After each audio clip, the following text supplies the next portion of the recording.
Hey, so what are we having for breakfast? Bananas. Okay, yeah. I like some bananas. Okay. And what are we having for lunch? Bananas. Bananas. Yeah, bananas. Okay, okay. Oh, how about supper? Yeah, supper. What are you having for Bananas. dinner? We call it Shit. matoke. Bananas? Still bananas. And that is Buganda. Yes, welcome to Buganda. So basically, Buganda, everything is made out of banana. Every meal has some banana is in it, just different naming. Be it breakfast, be it lunch, be it supper, it have bananas. Be sure there is banana there. Yeah? And let me introduce to this epic kingdom of Buganda.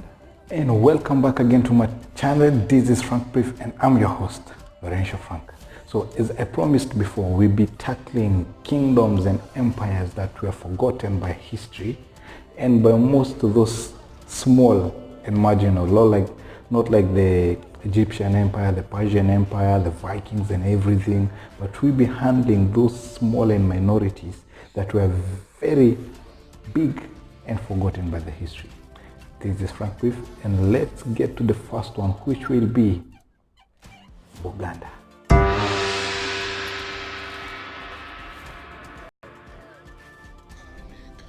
The kingdom was formed around the three counties of Busiro, Kiandondo, and Mawakota.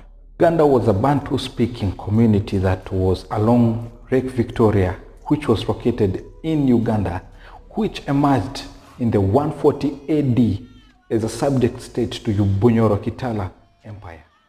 Tradition states that the first king and creator of Buganda was the one who formed the Buganda kingdom, who merged from the east from Mount Elgon area, where he descended with 13 clans, thus forming the Buganda king. Other theory states that Kimerakato, who was the brother to Isingoma Mpunga, the founder of the Luobabito dynasty in Bunyoro, might have been the founder of the Buganda. So basically it's like this brother, who was the creator of the Luobabito dynasty inside another kingdom known as Bunyoro, left and formed another kingdom which was known as Buganda. I hope you are going through with me because it is a little bit conk.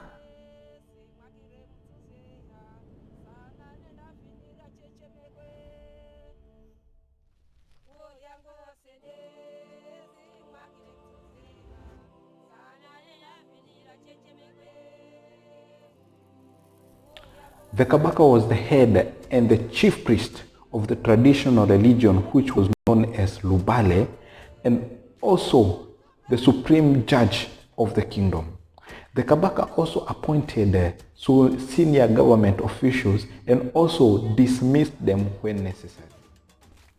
Some of the senior officials that were appointed by the Kabaka were such as Katikilo, who was the prime minister, and the Omulamuzi, who was the chief justice, and Omwanika, who was the treasurer. Hey Frank. Yeah. I need you to speak about the next topic. Okay, I'll do that. Okay. Fast. Wait for me to drink. Fast. These things don't come easily. I had to do something. I said so I'm the just reminding fast. myself. Come on. Give me time. Wait. The Kabaka also appointed Mufumbiro, who was the chief baker, and Mugema, who was the chief butler, who served under the Katikilo. The Katikilo had many responsibilities this guy didn't tell you. Yes, and I'm speaking to myself. Yeah, I know. So the Kabaka appointed Katikilo, who was the chief or the prime minister, who had several duties to perform. Yeah. So the Katikilo organized tax collection, he organized public work, and also kept tolls on those who were under him, such as the Omulamuzi and the Omwanika. If the Omulamuzi made any decision in court, he had to report it to the Kabaka. Also during wartime, he was the one who planned the war in the name of the Kabaka, and during war he was responsible for protecting the Kabaka. Yeah. See, I know more than this guy. I'm the one who does all the research. He does nothing, just waiting and getting inside his brain and seeing what I've come up with. Yeah, I'm better than him. Each clan had a minor chief who was known as Bataka. He was responsible for collecting taxes, organizing the work in the field, and also farming, welding and smith. Every work in the clan was organized by the minor chief of that clan, and then he was responsible in answering to the Kabaka or the Katikilo. This made that his homestead was like for a noble, and all the peasants had to answer to him, and for him to answer to the Kabaka. So it was something centralized and very organized. Also, the Kabaka had to marry from each clan to make sure there was stability in the kingdom. So each chief presented a wife to the Kabaka for him to marry and to ensure that he's attached to all the clans of that. Also, the chiefs made a court which was known as Lukiko, and it offered the final decision to the Kabaka on certain cases.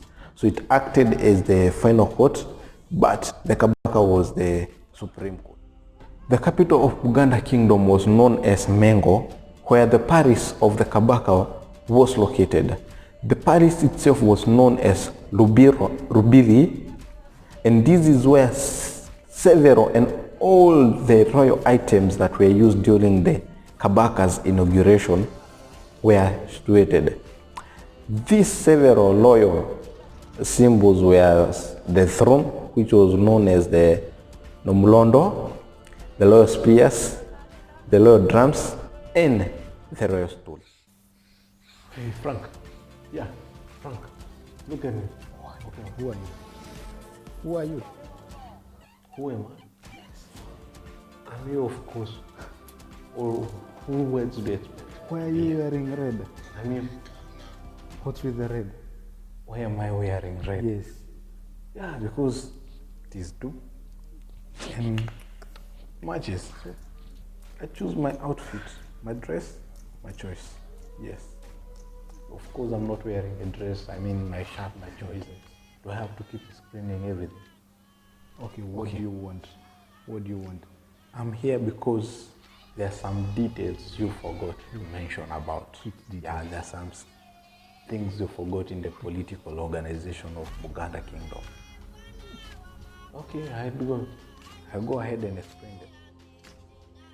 The Buganda Kingdom was divided into counties and sub-counties and even subdivisions. The counties were known as Sanza, which were governed by the Sanza chiefs, and the sub-counties, which were known as Gobolola, and they were governed by the Gobolola chiefs. The sub-counties were divided into subdivisions, which were known as Meluka, and they were governed by the Meluka chiefs, and further divided into the smallest administrative unit, the Council of Elders, which was known as the Village Council, known as Kisoko. This Council of Elders, they were the last base of tax collection and community work. Pause. Okay, it's time for you to go. Yeah, go. Class, if. Okay, so away with the political organization of the Buganda Kingdom, and let's head to the social organization of the Baganda community. Hope you notice the difference. Buganda Kingdom, Baganda community.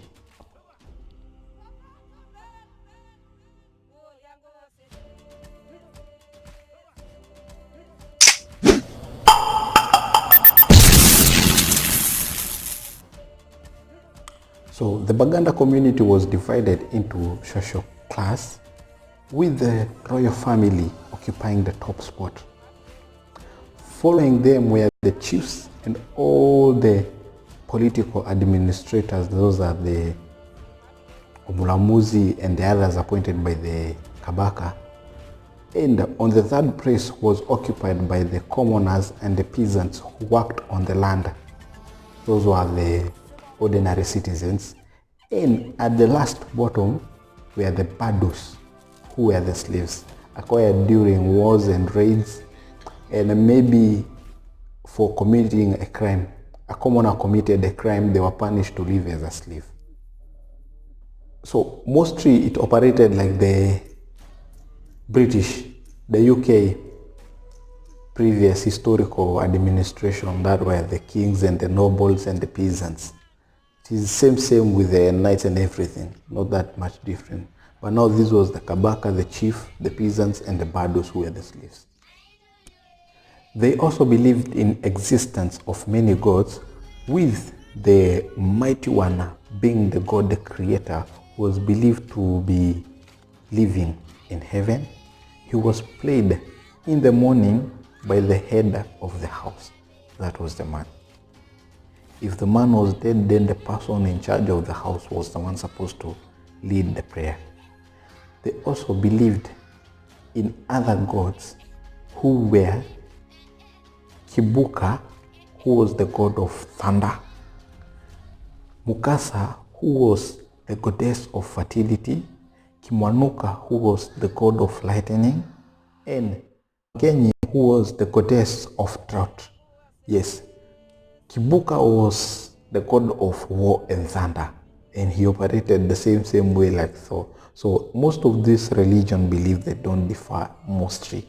They usually come back to the same place where you find the Mukasa, who was the goddess of fertility, just like in India, in Greece and others, the head gods of fertility. And then you have Kimwanuka, who was the goddess, who was the god of lightning. And we have seen that in the Greece mythology and also in the Vikings. They also had that. So most of this religion belief come back to the same place.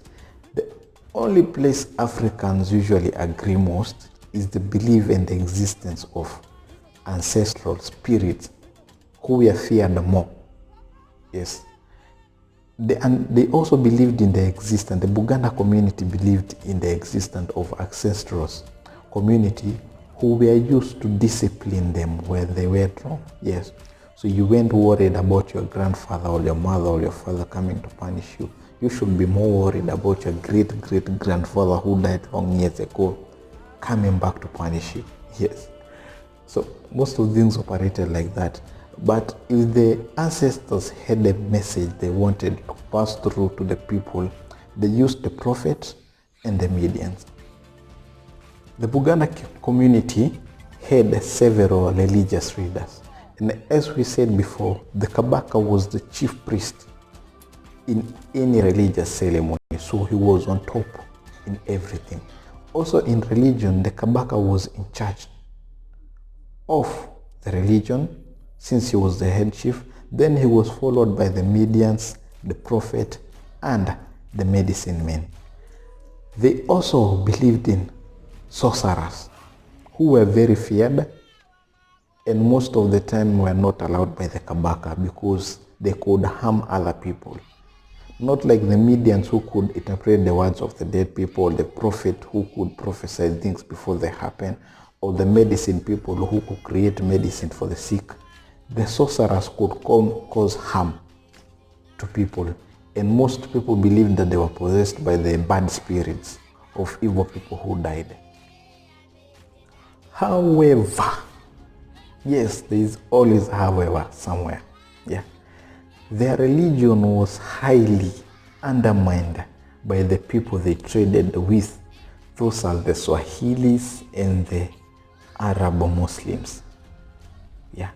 The Swahili had already converted into Islam, and also trading with the Swahili brought in the Arab Muslim who undermined their religion, thus making some people to convert into other religion. It was also undermined during colonization and pre-colonization by the white people, the Europeans, as the Christianity was being introduced to the people. This created conflict and even war, and even led to some Buganda people and citizens being killed, yeah, due to their religion conversion or change. They also believed in polygamy, since the Kabaka was allowed to marry from all the 13 clans of Buganda community.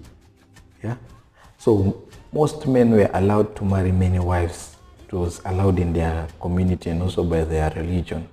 Yeah, due to this, the kingdom was very peaceful, since the Kabaka had to marry from each clan, so that solidarity and loyalty to him was evident.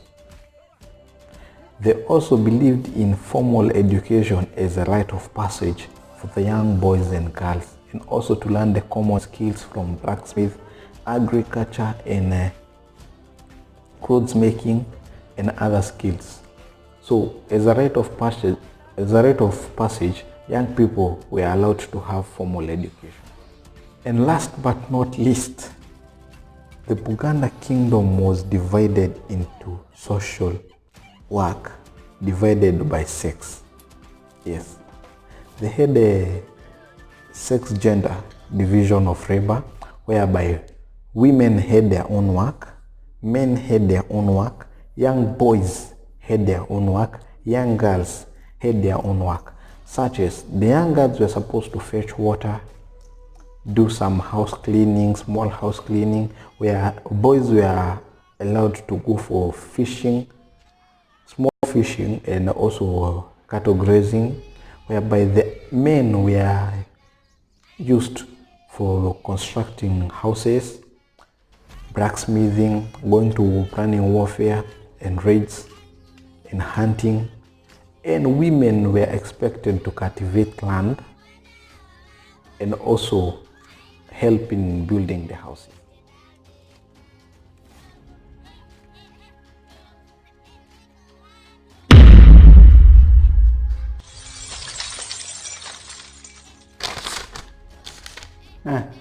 So it's just repetition of what we have talked about in the political organization and the social organization. Don't need it. Yeah. So we talked about that the division and duties in Buganda kingdoms were divided according to gender, age. Those were the main, such that women had their own duties and work. Boys, young boys had their own duties and work. Men had their own duties and work. Also, young girls had their own duties and work. And not forgetting, there are those young men there who were the warriors. They also had their own duties, not same with the man who was about the age of 30 or the young boy who was below the age of 15. There in between, they had their own duties as warriors. Also, we talked about that the whole of Buganda economy was based on agriculture, majorly, such that they liked bananas, as I said before. The whole community was based on agriculture, and main product were the bananas, which they called matoke. So they had to give breakfasts a different name even though it was banana, lunch a different name and different style of cooking even though still it was banana, and also during supper a different name and different cooking, but still, yeah, guessed it right.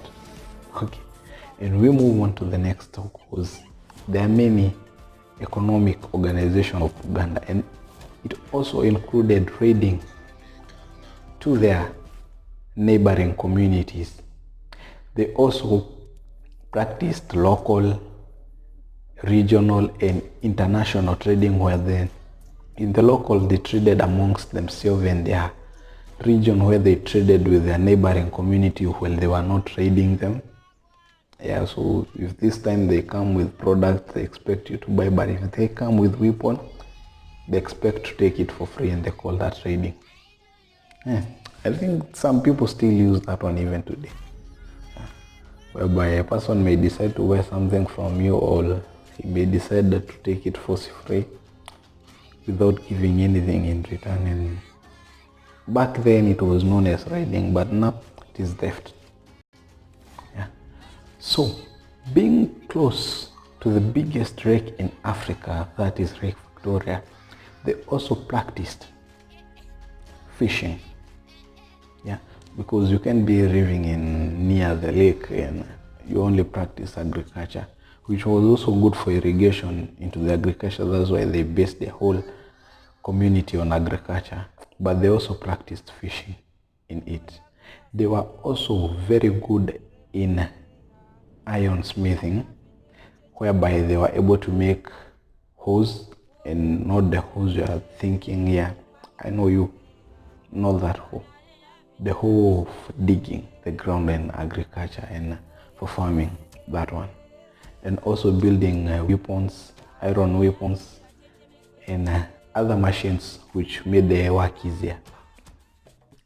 They were also very good in handcraft, that is in pottery and making baskets and other handcraft items, which some of them are still existing even today, and they may be found in the museums. They are very good and they are still very much contact. Yeah. They also practiced salt mining, since they were nearest to the lake and some other places where it was able to acquire salt, so they practiced salt mining. And being an African community, livestock was a big deal. Yeah, you couldn't go to the raid. Some of the items they acquired from raids were slaves, livestock, pottery, and maybe some textiles. But the main objectives were the livestock and slaves mostly. So due to this, they kept large heads of livestock as one of the source of economic organization in a Baganda community. Yeah. They also practiced textile making, whereby they made clothes and other items such as robes and others, which made the work easy in the community, and also for trading in the regional, the local, and the international trading. And with that, you have acquired the whole knowledge of economic organization of the Baganda community. Let's get to the next segment. So, who are those famous people?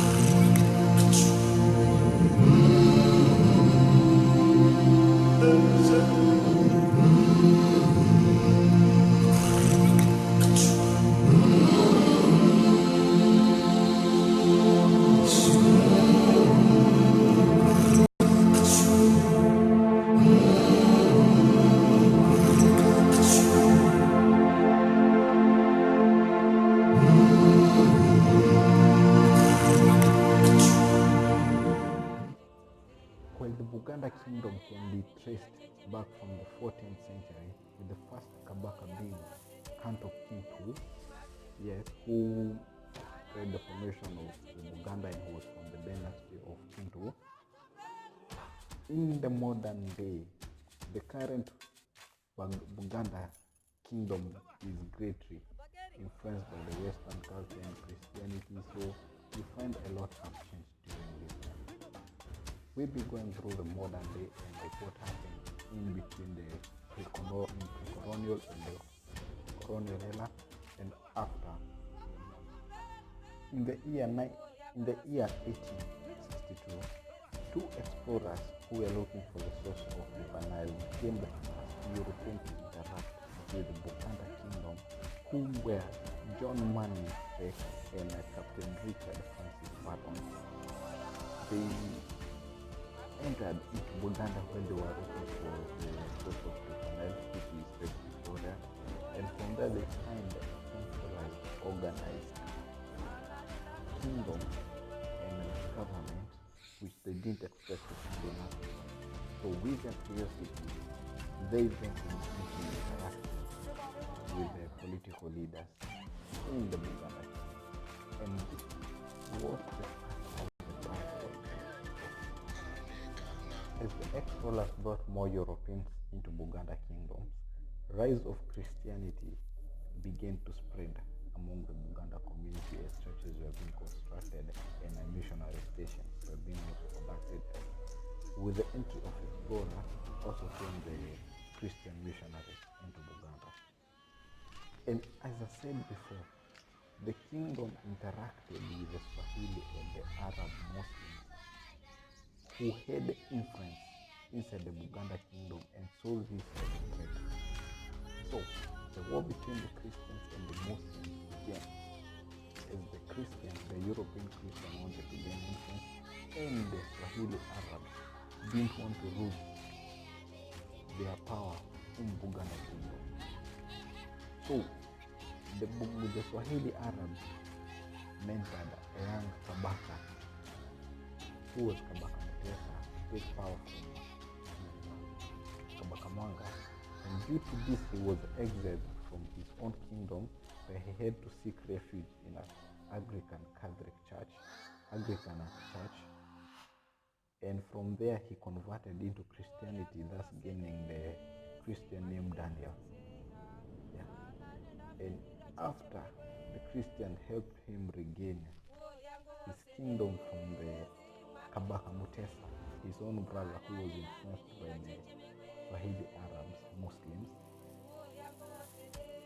After he regained the kingdom, he feared this religion interference in his own kingdom. That's the Swahili Muslim and the Christian Europeans. And he exiled all parties, which led to him killing dozens of his own people who had converted into Christianity, who are the martyrs of Uganda today. And still some of the monuments are there which can be seen. Killed many people. Some of them have been built pieces of recognition. So if you didn't bow to him and revoked the Christian God, you are directly vandalized. Due to this, Europeans continued to gain influence inside Uganda until they were able to colonize it and renamed it to the Swahili name, which was Uganda. The kingdom went on until they gained the independence in 1962 as Uganda. But the first Prime Minister of Milton Obote banned the kingdom in 1965 as he feared it may take power from him. This led to the kingdom being closed for almost 30 years until in 1993 the kingdom was reopened and started gaining power in Uganda as a monarchy with the 39th Kabaka being Kabaka Mwenda Mutembi II and the Queen Sylvia Nangenda and the Katikilo Charles Manyinga, who was appointed in 2013 as the Prime Minister. But don't forget, this kingdom is still inside Uganda, and the president of Uganda, who is Yoweri Kaguta Museveni, still have more power than the Kabaka. The Kabaka now have been squeezed to the power where he controls just the community and not that too much power, and he doesn't control too much tax. But the president, who is Yoweri Kaguta Museveni, controls almost everything. So with this, what power does the current Kabaka have? So, in Uganda, if you want to marry, first you have to gain permission from the Kabaka. You can't marry without the permission from him. You can't get citizenship in Uganda without his own permission. So some of the things he still controls. And the funny part is that if the president invites the Kabaka to the White House or the State House, it is not him who have invited the Kabaka, but it is the Kabaka who had invited the president, because the Kabaka believes he is the owner of Uganda and you cannot invite somebody into his own home. So even if the party is yours, the Kabaka invited you, and that is Uganda. Till next time, let's meet in the next kingdom, which will I let you decide. Can be the kingdom